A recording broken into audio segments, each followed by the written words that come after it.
So let's move on a little bit. We talked to the chat a little bit there. Now, this week coming up in boxing is, I'm gonna be honest, not all that fantastic. But It's not. it's been fantastic. It's right. So it's like a we're little bit of a cool. lull, We're cool. We're It's been cool. pretty fantastic. Yeah, it's fine that this is not a oh my god week. Right. Adam Kownacki against Chris Arreola is probably the best fight I'm pretty confident in saying that's the best fight of the weekend. Still entertaining fight. Yeah, it could be a good fight. I think Kownacki blows him out, but we'll talk about that a little bit. Marcus Brown against Jean Pascal.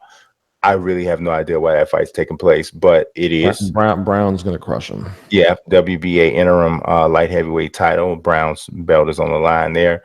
And then you also have Michael Conlan taking on Diego Alberto Ruiz. So those are the three fights of, I would say, any level of interest. I think we both believe that the Marcus Brown Jean Pascal fight is just absolutely ridiculous. Yeah. Yeah, that shouldn't be happening. That shouldn't be happening, but it is. I mean, I was at. It's so interesting, right? I was at the Brown Jack fight on the Pacquiao Broner. Oh my god! Oh my god! I have been watching boxing. Yeah. Was it 1981? Since 1981. It looked like wrestling. Like they have those cage matches and the guys. Oh, it's worse than that. I've seen plenty of wrestling matches and I've seen plenty of cuts on the forehead in wrestling matches. I've never in my life seen a cut like that. I took a picture because I was ringside for that and I was live blogging Pacquiao Broner. And in between fights, they were feverishly scrubbing the mat. Pacquiao Broner, because it was just filled with blood. So they were just feverishly off camera, just grinding on that mat to get all that blood off that mat. But I was also at, and I don't know if this was Pascal's last fight or he must have fought since then when he beat El Bialy. Mm-hmm. Right, that was in Florida, and I saw that was Ortiz fought on that show too. That was a PBC Fox show, small show, but he wasn't supposed to win that fight. Yeah, he's fought twice since then. He fought Steve Bossy, who is the former hockey player and also former mixed martial artist, got famously knocked out, like one of the nastiest knockouts I've seen in UFC history. He was a recipient of that.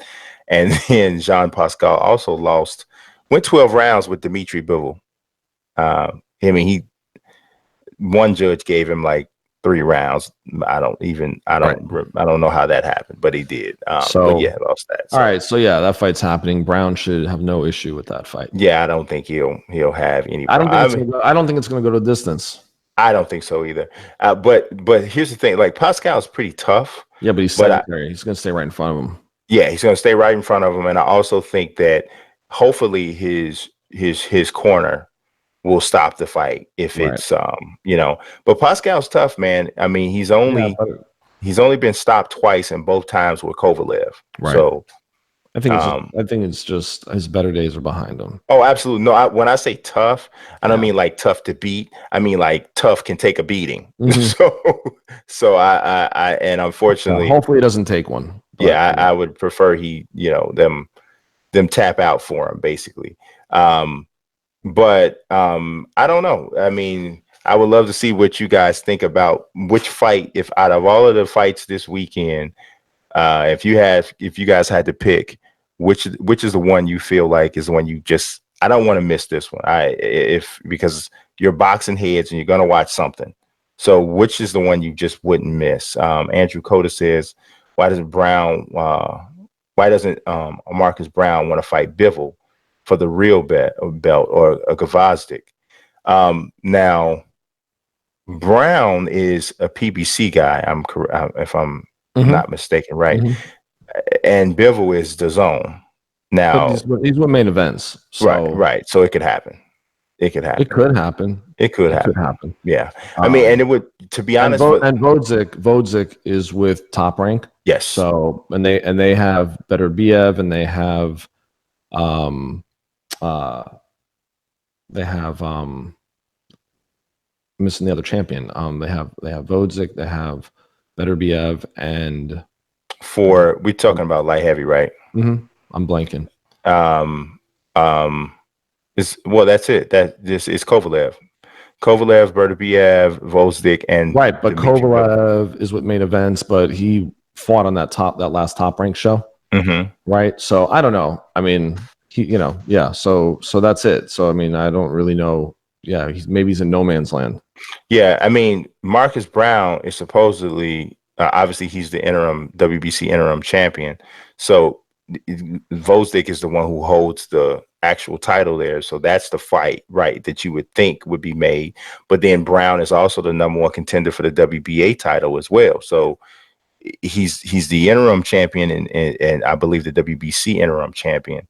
And then he's the number one contender for the WBC title. So, no, I'm sorry, he's the WBA interim champion, and he's the number one contender for the WBC title. Right. So, either way, neither fighters with PBC.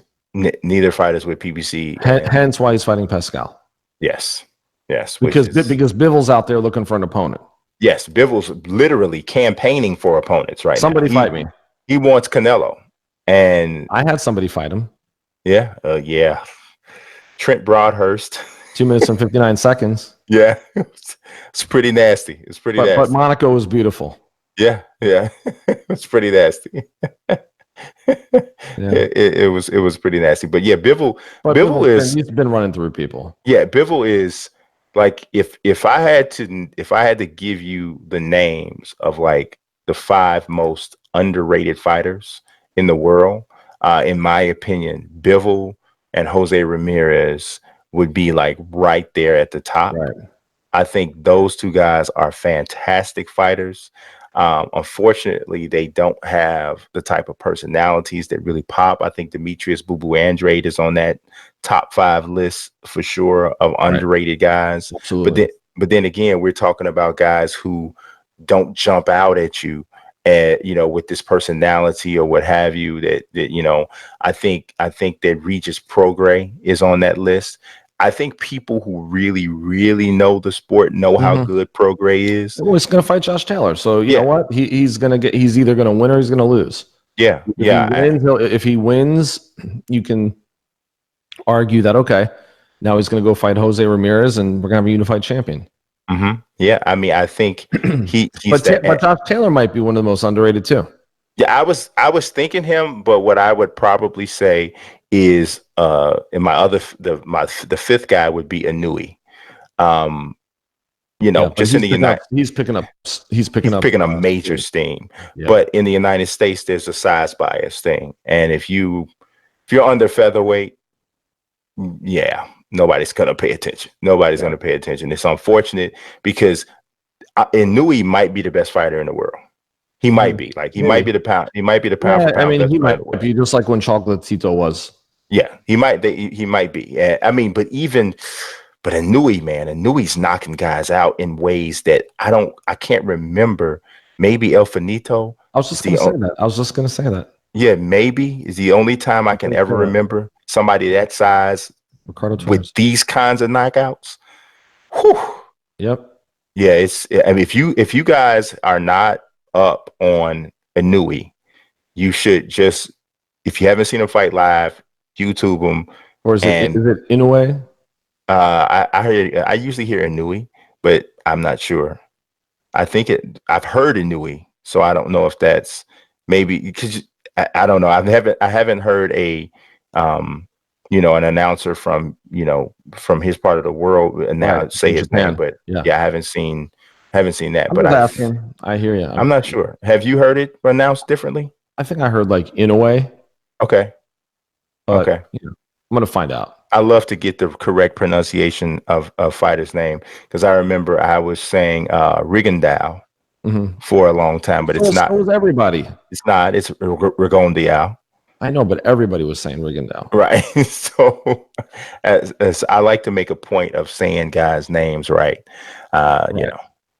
With a last name like Mazik, I'm used to people not saying my name right. So right. Well, you just said Gavodzic, so I mean, Yeah, well, And So, I like the way you kind of slid that in, well, I mean, you know, I'm just not going to say Gavodzik because you say it.